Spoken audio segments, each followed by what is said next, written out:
ಮಠಕ್ಕೆ ಅಂದ್ರೆ ಮಠಕ್ಕೆಲ್ಲ ಅಕ್ಕಪಕ್ಕದ ಊರುಗಳಿಗೆ ಹರಿಸಿದ ನೀರಿಗೂ 70 ಲಕ್ಷಕ್ಕೆ ಬಿಲ್ ಮುಟ್ಟಿದೆ ಸರ್ ಸರ್ಕಾರ.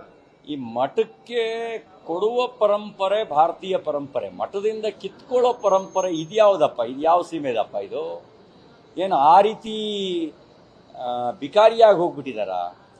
ಮಠಕ್ಕೆ ಹೋಗಿ ಬಂದವರು ಮಠಕ್ಕೆ ಕೊಟ್ಟು ಬರ್ತಾರೆ.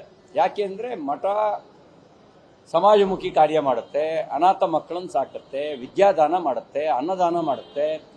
ಈ ಕಾರಣಕ್ಕೆ ಮಠಕ್ಕೆ ಕೊಡ್ತಾರೆ. ಮಠದಿಂದಲೇ ಕಿತ್ಕೊಳ್ಳುವ ಈ ಸರ್ಕಾರ ಯಾವ ಪರಿಸ್ಥಿತಿಗೆ ಬಂದಿದೆ? ನಾನು ಈ ಕ್ಷಣದಲ್ಲೇ ಅವರಿಗೆ ಆಗ್ರಹ ಮಾಡ್ತೇನೆ, ನೀವು ಕೊಟ್ಟಿರುವ ನೋಟಿಸ್ನ ವಾಪಸ್ ತಗೊಳ್ಬೇಕು.